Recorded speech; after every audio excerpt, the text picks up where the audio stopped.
Listen and learn. Learn and listen. The facts are fun. Forced to listen. Listen only mode. So anyway, how's everybody doing? My name's Naylor. Welcome to the Tuesday night screencast coaching call. I'll be your host, but I am joined by the lovely and talented Bob the Teacher Jenkins tonight. How you doing, Bob? I am awesome, Lon. Great to be here, and lovely to see so many of you who are joining us tonight for Camtasia coaching. Yeah, this is kind of a new, well, it's an additional piece I kind of want to get into here. I'm going to go ahead and show my screen. Oh, Julie says I sound younger than I thought. That's awesome. How old did you think I am? He's a punk. I will verify this. He's just a child, really. And we usually discount whatever Julie says because she makes some pretty wisecracker comments. But I like them. Don't get me wrong. I like it. I like your style. I dig that about you. We're going to go ahead and jump in because, like I say, we got Bob here, and we're going to talk about some stuff because whenever Bob and I get together, we just kind of brainstorm a lot of times, and it usually ends up pretty good. Of course, anyone can go ahead and submit a question into the question box for Bob as we kind of go along here, and we'll double dip his brain here if we can at all possible. So anyway, Bob, what do you think? What do you want to chat about today? We had a couple things knocking around, but I'm kind of interested in seeing how you do some of your planning stuff. For those of you who don't know, Bob, the teacher, Jenkins, is a master of many things, but one of the many things I admire about Bob is his ability to plan and, have a focus. And as you know, if you've gone through the course, that planning to me is like 70% of getting a video done. And one of the tools that Bob uses for this proficiency and propensity that he has for awesome planning and getting things done is mind maps. And I think mind maps are an awesome tool, and so I thought maybe Bob and I would kind of have a little discussion and we'd see how he's using mind maps to plan and implement not only his video creation but also his video projects. What do you think, Bob? Yeah, I'd love to showcase this. This is one of those behind-the-scenes types of things that usually I don't get to teach much on because it tends to get a little under the hood, a little bit too geeky for a lot of people. But with your crew, like getting knees deep into some Camtasia editing is just pretty much par for the course. Yeah, I say we just get stupid with. Yeah, let's get stupid with. Julie says geeks are hot. Tell me something I don't know, Julie. Jeez. Right, I like that.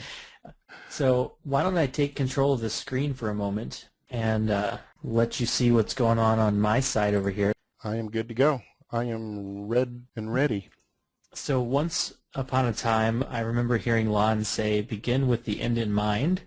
Of course, I'd been hearing that as a high school teacher for a long time, but it was really helpful to know it for teaching things online as well.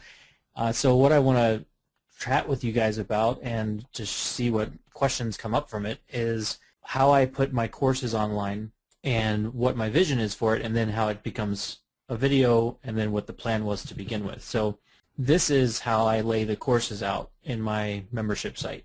So I've got our friendly optimized press, which I believe you guys are using as well over at Learn Camtasia. I've got a video with a table of contents broken up into nice, friendly, consumable 3 to 6 minute segments that Lon taught me how to use once upon a time. They are saved as separate chapters and separate files, so they were easily loaded up to Udemy recently as my first course on Udemy, which I think you guys have talked about a little bit recently. And the idea behind this is that, with the table of contents in a video, in order to do that, you have to have your chapter markers over in Camtasia. And as you record things and edit things and whatever, you've got your little zoom and pans and all that kind of stuff. But originally, it was a mind map. As I create a course like Discover Free Mind, I have a plan of what that course is going to consist of from the point of, when somebody comes to my squeeze page, what are the components of my Camtasia video that I'm going to be creating that people can see before they opt in, and then what are they going to get once they opt in, and then once they buy the paid course, what are the elements of that training that they're going to see. So the mind map allows me to take everything that I wanted to be able to do and lay it out and organize it in such a way that it makes complete sense for me as a teacher, but also at the end of the day, it makes complete sense for a student from the consuming perspective. Now, this is essentially what Lon would tell you is a shot list, right? That I want to make sure I've got this formatting bubble handled. I want to make sure auto format is handled, color nodes are handled, etc. Now, I did this originally as a webinar course in this exact order, but this is the order of consumption, but it certainly could be done in a different order of actually recording it. That's pretty much it. So this is the map that I created in order to lay out what my webinar would look like, and then editing the course, and then taking it from the Camtasia editor and producing it into a class where people could go from section 1 through 4, and within each section there's multiple chapters. And one thing that's kind of cool about this map too is after I did this course live, you'll notice there's other things to re-record. I was able to come back in based on the questions that I had in the live training and remind myself, hey, I need to go back in, I need to record a section about the tools and about the preferences and the defaults that can be set in there, and then that became part of the rest of the map. So what does that do for you, Lon? That is awesome. And the thing that I'll kind of bring to our course and my philosophy along with this is that this is content. And when you create a video, content is typically king, especially if you're making a sales video. We want it to be really tight, focused, and valuable content, right? So there's certain things that we want to really lay out specifically. When you're doing a course like Bob is doing here, being able to break it up like that, this is a planning document. And that's probably, I'm going to guess, Bob, how it started out. So the way you kind of do that is you decide what your topic is, okay, and then you kind of go in, and this is the way I do it, Bob, in a mind map, is I'll just start banging stuff out. And the reason I love this as a planning tool, and mind maps in general are kind of famous for this, it's called brainstorming, right? A lot of times I'm not totally sure what it is the content is going to end up to be or what it should include, okay? So I just really like this concept here, and the mind map software then makes it just really easy to move stuff around, categorize things after the fact, and get your stuff together is kind of my basic take on that, you know? Exactly. Cool. So as you were chatting, I just figured I'd demonstrate a little mind mapping to see how quickly that can come to fruition. Holy cow, just like that. And, you know, Bob, he's good, but he's not a rocket scientist. You know, this is just kind of how easy it is. So a thing I think, Bob, a lot of people try to do is they try to overcomplicate things, you know, especially when it comes to making videos. Here's the thing. People will always be asking me, well, do you have storyboard templates and big complicated script templates? And I don't. I really don't. You know, to write a script, I open up a blank Word document. I change the font size to be nice and big, and then I put like one line per sentence and spaces in between it. So it's just easy to read. So it's really a matter of practicality more than complexity and things like that. So I think the value of just getting what you want down and then going in and getting into the detail and degree is kind of important. Now, for like creating some of the modules and stuff there, can you drill in on your flow there, if you will? Let me take a look at what you got going on. Sure. And Rich just asked a good question, does Bob use storyboards? This is my storyboard. Sure. This is the extent to which I plan out my video. If I'm doing something like I did some tutorials inside of Lead Pages, you'll hear my voice in there. I did script those out 100%. But for a webinar in which I'm doing something perhaps for a different reason or whatever, I don't script it any further than this. But I do arrange it in a certain order. So I brainstorm, I dump it out into the map, and then I would rearrange into the sequence that I actually think it needs to be by moving the little nodes around as I need to. Okay. And as far as drilling down further, like the orientation, what I knew that people would need to have and what I could give away in exchange for that name and email is that they would need to know just essentially how to get around the software. Okay, so the menus, the icons, which are over here on the left, and then some basic terms so that they can, speak the lingo. And it would give them enough, in this particular case, to be able to download and install some software and get a feel for what it's like to use it. And then in the course itself that I'm selling, I can then say, look, in order to really master this quickly, you should take this course, and this is what's involved in that particular training. So it was important to me to, as an instructor and as a planner of this video course, to lay out all the things that I would want somebody to be able to walk away from this training and know, I know everything I need to know to feel like I'm a ninja at mind mapping. From there, working backwards and saying, okay, what is it that should be done first, what should be done second, and leading it up so that it stacks on top of each other as a learning experience for the end user, and arranging it as such. And then, again, without really scripting, other than knowing that I know this stuff very well, so it's important as you're creating a course about anything that you know it really well, you can go through and make a map like this and trust that your brain can fill in the gaps of, what should you say about a node without adding in here, a node is what you call blah, blah, blah, right? You don't have to spell it out that specifically in here, but it is important to know, what the sequence should be, and to trust yourself to fill in the gaps. Right, and then so if that's going to be laying out some of the content, I like that because what it does is it sets up the flow. And here's the thing that I'd also like to point out to folks is that each one of those items there, menus, icons, and then breaking down into the individual things, you can, when you go to record such things, and I assume you recorded these with Camtasia. In other words, you pulled up FreeMind and then talked about menus in the program there and stuff like that. What you can do is don't necessarily try to record everything all in one shot, because a lot of people will really just hurt themselves trying to do such things. Think in terms of how like a movie would be made, or a professional commercial production. A director doesn't set up all the cameras and stuff and then they roll the movie from start to finish. It just doesn't happen that way because it's not practical, and, oh, by the way, it's hideously complicated to even try such a thing.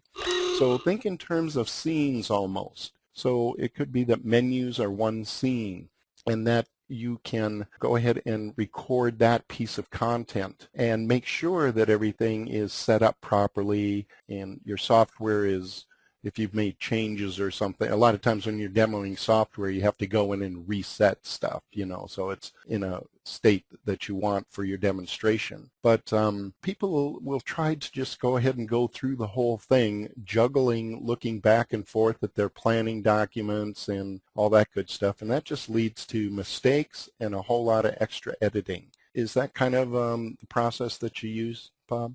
Yeah, absolutely.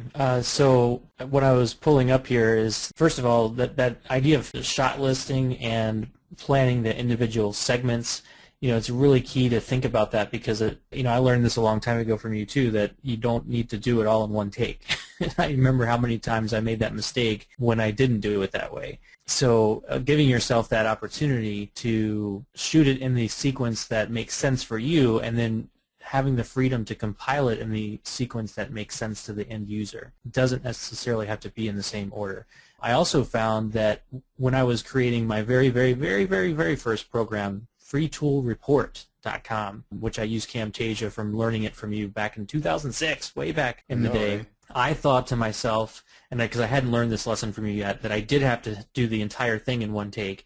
And so I waited until I had enough time in my day to record the entire thing. So I must have lost 2 or 3 weeks at least in my project because I didn't give myself permission to record 10 minutes at a time. So that's really important. What I'm showing you on the screen, by the way, is the mind map copied and pasted in as an outline into Word, which is something that some of you that are more linear thinkers, even beyond what a mind map can do, would find after you brainstormed. Now you've got your set list there. So I thought that might be helpful just to see that that's useful for you. Yeah, I like it. And then the other thing, just to show you what this will look like, I think you might have seen this from Lon's computer at some point, is when you do these shot list ideas, this is my lead pages tutorials folder, all of these 00 orientation or 01 opt-in overview, 02 Aweber, all of these files, and then the MP3s that I recorded the voice narration, all of these are those project shot list cuts, basically, of me recording segments that then get compiled into the project.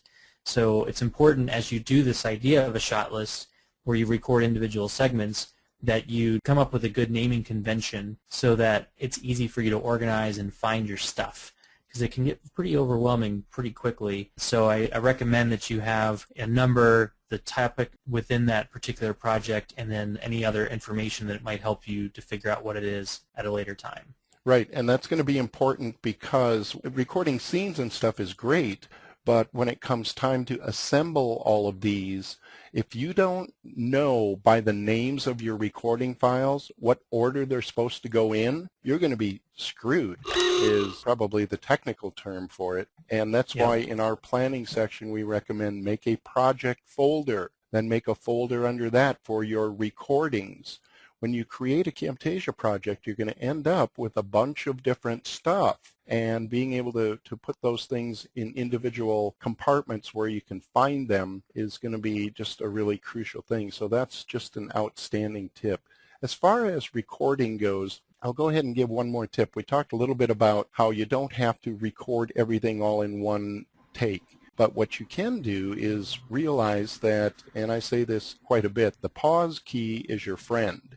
Okay, so you can record a piece and hit the pause key in your recorder. Get all set up for your next shot, okay, and then continue on in that effort. And in that way, sometimes you can kind of group like segments together and still have the flexibility of, slicing them if you want to once they're on the timeline and things like that. But don't forget that you can pause your recording at any point in time, pull up another program, go to a browser window, whatever you want to do, and then continue on with your filming. It's kind of like the director yelling cut. They don't change the film in the camera when he does that, right? They roll on after that.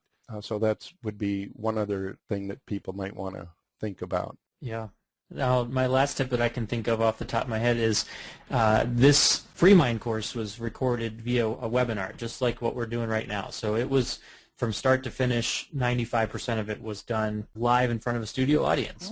And one of the things that I learned from Michelle and you along the way was this idea of a marker. And the markers are useful because after the fact, this is what determines your table of contents, right? But what I didn't realize until I learned from you guys, that you could make a marker while you're recording your Camtasia Studio project. So depending on what your hotkey is, which you get to from your options, you can, while you're in the middle of recording, just hit that key and it attaches a marker to the CamRec file. So no matter when you bring that CamRec file, whatever project you bring it into, doesn't matter. It will have these little triangles, or diamonds rather, attached to the CamRec file that are then marked, so that if you have a screw up, you mess up, and you want to come back and edit something, like there was a point earlier in this call where I was taking over the screen and there was a bit of a time lapse from when Lon in his recording would want to have that chopped out. He could have and might have already hit the M key to mark that, so it's easy for him to come back and find it in order to take it out. But also, if you're doing a presentation where you have obvious sections that you want to split up, you can hit the M in order to break for that chapter break that you're going to work from. One of the things that's tricky about markers when you get the CamRec file is it's often the case you don't even know they're there, although you might have noticed there's these little tiny blue triangles up here. But if you click on this little settings thing and select Show Marker View, or on a PC hit Control-M, that'll bring up this little section, and then you can come in and rename these as you see fit so that they make sense, and then these become what your table of contents are. Right. And I just want to clarify something. The settings that Bob was showing just a little bit ago, where you set up your see what your hotkey for markers is in your Camtasia Recorder software. Oh, right. Sorry. Because there's settings in both Camtasia Studio and in your recorder. So you open up your Camtasia Recorder and then just go to Tools, Options, and there's a tab called Hotkeys. Okay, now what the last thing that I'll say on doing the hotkeys, we talked just a little bit about going ahead and record something and then pausing. Okay, so to use Bob's little trick there, what you can do is record, and then shut up for like 5 seconds and hit your hotkey. Okay, and then pause. Right, you don't want to be talking when you're like hitting your hotkey necessarily. This will really help kind of separate things and make it really easy to edit. So you'll have not only a marker to show you where, you know, that end of that segment is, but you'll have that little bit of breathing room of silence to go ahead and you know, pull things, maybe cut that out and pull things together nice and cleanly. So there's the hotkeys for you. The markers, what we talked about. So Control M is the default. You can change it to whatever you want. Record, pause. I think the default is F10 or something like that, but I changed it because one of my other programs uses that key. Yeah. I got one more tip. Go back to the hotkeys, Bob. Sure. Here's one that I think I talk about in the course, but the default for the pause and then resume key in Camtasia is F9, right? And here's my problem with that, is the hotkey for stop recording is F10, okay? So in essence, the keys that pause your recording and stop your recording are both right next to each other. So what I do is I change my pause record key to F2, which generally isn't used by any other programs. And if you look at your keyboard, what you'll see is that, wow, that's way over to the left, and I can literally rest my hand on my keyboard here and have my finger almost like right on the pause key. If you try to do that with the F9 key, you see how like, it's all kind of funky here. And by the way, if you touch the F10 key while you're trying to hit pause, boom, you're done. It kills your recording. Okay, so that's one other thing that I do religiously is I change my pause record key to F2, but that's, you know, just something that I do for my workflow. Alrighty. Awesome. Cool. Rich asks, does Bob have something like a style guide to set up applications for each recording? I pay attention to that so the program environment is similar from episode to or lesson to the next. You know, I used to worry a lot more about that when Camtasia recording was kind of weak, and by that I mean you almost had to size the windows of your applications to be very specific, you know, to get it nice and clear. Anymore, I typically will just record full screen, you know, and then zoom in for clarity and things like that in the editing process. So I don't really worry too much about, you know, shot setup, other than I make sure that what I want to show or record or demonstrate is visible on the screen. What do you think, Bob? Yeah, I think the main thing that I do is I make sure whatever windows I'm going to be using, especially I'm going through a couple of different pieces of software, that they are all ready to go. So you can see on my screen right now the little green box of my recording area is set to 16:9 ratio. And then I make sure that my drawing, the window for the browser is set properly, like any of these little menu bars I'll take off. I'll come up to View and Toolbars and take off my Bookmarks toolbar. I'll take off my RoboForm toolbar so they're not visible. If I'm working within WordPress or something like that where I'm logged in, I may worry about that or not. But if I'm also then in PowerPoint, and I make sure that the same thing applies. So I'll, you know, bring my screen over. I'll set it up to, I just set it up to full screen. I'll make sure that's another thing that I'll change. Make sure it's not set to full screen, that I'm recording at a browser window. I'll make sure that I've got my slideshow set up so that my screen is set to browse by an individual. I'll also have already done, and you should have seen this in the PowerPoint training if you've gone through this with Lon and Michelle, the slide size for the PowerPoints are set to widescreen instead of standard so that the aspect ratios are the same. And I'll just make sure all that stuff is lined up so I don't have to worry about as much zooming and panning. And as far as a web browser goes, if I need to and I have the opportunity to, I'll make sure that I hit Control and my mouse wheel in order to zoom in, or Control and back the wheel up if I want to get more on the screen at the same time. And I'll try to do that before I start recording so that there's not a need to worry about that during the actual recording process. Obviously, you can zoom and pan in Camtasia afterwards, but some things like web text still gets a little grainy if you're recording at full screen and then you're compressing it down later. So I do like to zoom in on text if it's going to be important to what I'm training on. Right, and that's especially important in a browser, and I've talked about that lots of times. You can use your Control plus key to zoom in. Control minus zooms you out. Control 0 takes your web browser back to the default size. And like Bob mentioned, he uses his mouse wheel, as do I. So you just hold your Control key in any modern browser and kind of spin your mouse wheel, and you'll see your browser zoom in and out.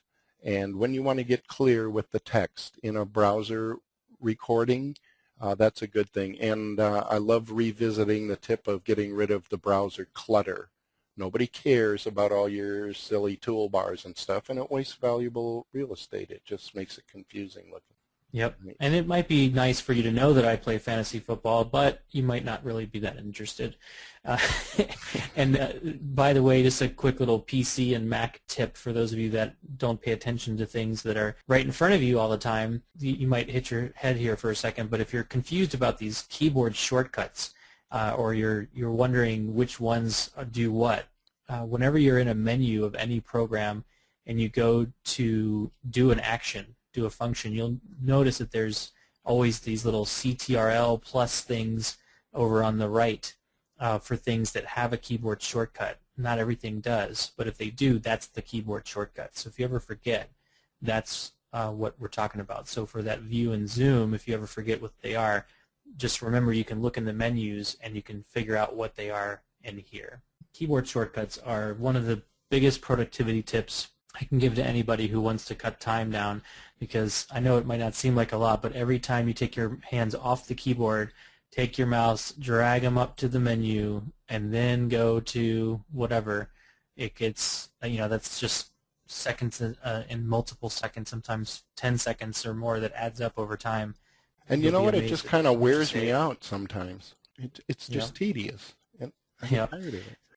Other than that, thanks for the info, because yeah, man. It's always a joy and pleasure to teach with you. Okay, I'll tell you what. I'm going to go ahead and jump into questions then. I'll hang out and see what else we can get our hands dirty with. Yeah, that sounds fun.